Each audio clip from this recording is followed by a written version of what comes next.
అయితే తమను తాము కాపాడుకోవడానికి ఇక పోలీసులు కూడా తిరిగి లాఠీ చార్జ్ చేయాల్సి వచ్చినట్లుగా తెలుస్తోంది.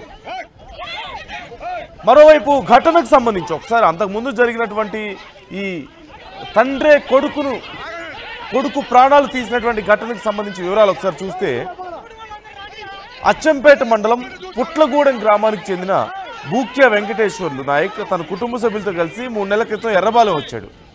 గొర్రెలు మేకలు మేపుతూ వాళ్ళు జీవనం సాగిస్తూ ఉంటారు. అయితే పొలాల్లోనే తాత్కాలికంగా గుడిసెలు వేసుకొని వారు జీవనం సాగిస్తున్నారు. వెంకటేశ్వర్లు నాయక్కి 2 భార్యలు ఉన్నారు. మొదటి భార్య కోటేశ్వరమ్మ 20 ఏళ్ల క్రితం వివాహం అయింది.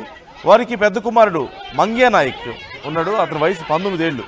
మరో కుమారుడు కూడా ఉన్నాడు. కొంతకాలం క్రితం కోటేశ్వరంతో వెంకటేశ్వర నాయక్ విడాకులు తీసుకున్నాడు. ఆ తర్వాత ప్రమీళ అనే ఒక మహిళను పెళ్లి చేసుకున్నట్లుగా తెలుస్తోంది.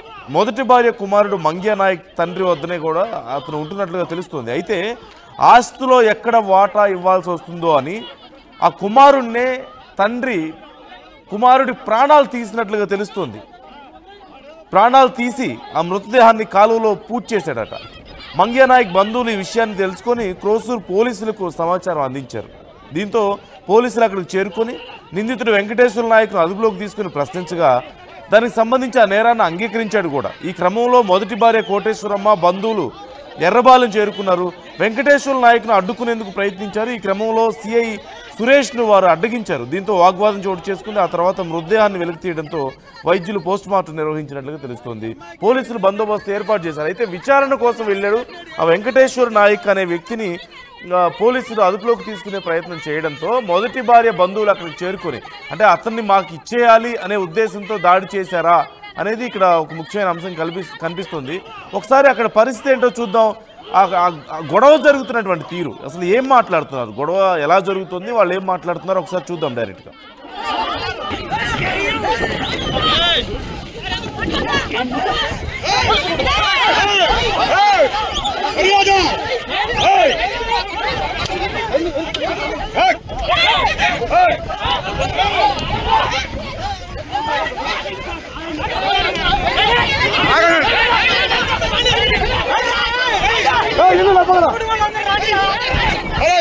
చూస్తారా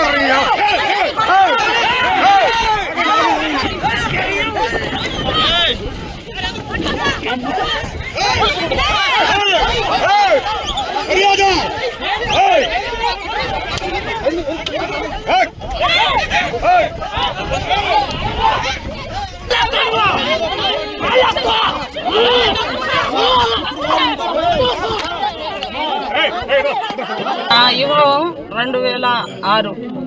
2006లో నా వివాహం అయింది. మాకు 2 పిల్లలు పుట్టారు. 2 మగ పిల్లగాళ్ళై పుట్టారు. చిన్న పిల్లగాడు కొద్దిగా ఎర్రగా పుట్టిండు. అంటే ఈ పిల్లగాడు కంటే చిన్నోడు కొద్దిగా ఎరుపు పుట్టిండు. అయితే ఈ పిల్లోడు ఎర్రగా ఎందుకు పుట్టిండు, నువ్వు ఏమి చేస్తే ఈడు పుట్టిండు అని 3 నెలలు చిన్న బాలుడికే గొంతు పిసికి నోట్లో ముక్కులో నుంచి బ్లడ్ వచ్చి చనిపోయిండు. చనిపోతే నేను తప్పు చేస్తేనే ఈ బిడ్డ పుట్టిండని, ఈడు అనుమానంతో చంపిండని, నన్ను కూడా చంపుతాడని నేను నా తల్లిగారి ఇంటికి వెళ్ళిపోయా. నన్ను చంపుతాడు నా మొగుడు, నా బిడ్డకే చంపిండు, నన్ను చంపుతాడని నేను వెళ్ళిపోయిన తర్వాత చిన్న పెద్ద కొడుకు ఉండిపోయిండు కదా, వాడి కోసం నేను కేసు పెట్టి Sattenapalli Suribabu lawyer, government lawyer ఉన్నాడుగా, నా సైడ్ను వాదించిండు. ఎంత లక్షలైనా ఇస్తాలే కానీ నా బిడ్డకైతే నేను ఇవ్వను, దాని దగ్గర నేను పంపియను, నేను ఇవ్వను అని అడ్డం పడ్డాడు. మళ్ళీ ఇంటికి వచ్చి ఒకసారి వార్నింగ్ ఇచ్చిపోయిండు. పిల్లగాడి కోసం కేసు పెట్టి నన్ను స్టేషన్కి నడిపిస్తే నువ్వు ఉండవు, నా కొడుకు కోసం నువ్వు రాకూడదు, నా కొడుకు దగ్గరికి నువ్వు రాకూడదు, దూరం నుంచి నీ కొడుకు అగబడితే చూసుకోవటం తప్ప నా కొడుకు అని కూడా నా దగ్గరికి రాకూడదు అని అన్నాడు నా భర్త. అది జరిగిపోయిన తర్వాత నా ఆడబిడ్డ మూగిది, మాటలు కూడా రావు. ఆమెకి ఏ గొడవ అయిందో నాకు తెలియదులే కానీ తనే చంపేసిండు. అప్పుడు నా విడాకులు కాదు. నా విడాకులు అయిపోయిన తర్వాత మా అత్త అడవిలో తీసుకెళ్ళి ముక్కలుగా నరికేసిండు. పుట్లగూడెం అడవిలో ముక్కలుగా నరికేసిండు. ముక్కలుగా నరికేస్తే నా కొడుకుకి తీసుకెళ్దామని మళ్ళీ వచ్చా. నేను అత్త లేదుగా, నా బిడ్డకి 2వ భార్య చూసిద్దా లేదా అని నేను వచ్చా. వస్తే చండ్రతండ టేజీ అని ఉంటుంది, అక్కడ అడ్డం పడ్డాడు నాకు. దానికి బట్టి గతి నీకు పట్టిద్ది, కొడుకు వదిలిపెట్టిపోతే నువ్వు బతికిపోతావు అన్నాడు. 200 మందిలో నుంచి చేయి వదులుకొని ఈ కొడుకు తీసుకెళ్తే నన్ను చంపుతాడా, నా బిడ్డకు వదిలేస్తే నా బిడ్డకు చంపుతాడా అని అయితే నేను టెన్షన్ పడి కొడుకు చెయ్యి వదిలేసి ఇంక వెళ్ళిపోయా. దాని తర్వాత 2-3 సంవత్సరాల తర్వాత మళ్ళీ మా మామకు కూడా స్వయాన జరిగింది. అంటే నాకు మా మామ, సొంత మామ అంటే వెంకటేశ్వర వాళ్ళ తండ్రి, తన్ని కూడా చంపేసిండు. తనకు చంపేసిన 3 సంవత్సరాలకే మళ్ళీ ఇప్పుడు ఉన్న నా బిడ్డకు కూడా చంపేసిండు. టోటల్గా ఎంతమంది చంపాడు? 5గురిని చంపారు. ఇంకా 3 ఉండారు. ఇప్పుడు చంపేవాళ్ళు, చంపటానికి ఇంకా 3 ఉండారు. బుక్య గోపి, పెద్ద గోపి, బుక్య రామారావు మా మామ, బుక్య తులసిబాయి, నాతో 4. ఇంకా నేను బయటికి వస్తే మీరు 4 ఉండారు, నాకు టార్గెట్, మీకు లేపుతా అని అంటారు. 3 నెలల్లో వస్తా, 3 నెలల్లో వస్తా, మీరు ఉండరు. మీ 4 చంపినా అదే 3 నెలలు నాకి. కుటుంబాన్ని అత్యంత దారుణంగా చంపేశాడు తన భర్త అంటూ భార్య చెబుతుంది. రంగు కొంచెం తెల్లగా ఉన్నందుకు అసలు ఎవడికి పుట్టాడు వీడు అంటూ తనని హింసించాడని, నెలల చిన్న బాబును గొంతు నిలిమి చంపేశాడంటూ చెప్పింది. ఆ తర్వాత తన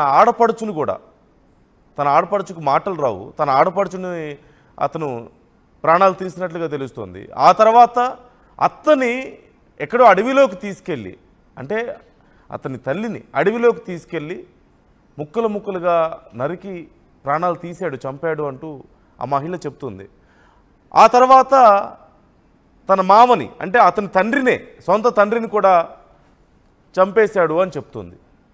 తర్వాత ఇప్పుడు కొడుకుని, పెద్ద కొడుకుని, ఇంకా కొన్ని రోజులు బయటికి వెళ్తే ఇంకో 4 ఉన్నారు, రేపు జైలు నుంచి బయటకు వచ్చిన తర్వాత మీ 4 కూడా నేను చంపేస్తానని చెప్పేసి అతను మాట్లాడుతున్నాడట. వింటుంటే ఇంతకంటే భయంకరమైనటువంటి మనుషులు ఇంకా సమాజంలో ఉంటారా మన మధ్యలో? వీళ్ళు కదా మృగాలు, నిజంగా మానవ మృగాలు అంటే ఇంతకంటే ఉంటారా? రాక్షసులంటే ఇది కదా రూపం, ఇంతకంటే ఏదైనా డిఫరెంట్గా ఉంటారా రాక్షసులు అంటే? దీనికి సంబంధించి విచారణ చేయడానికి వెళ్తే అక్కడ పెద్ద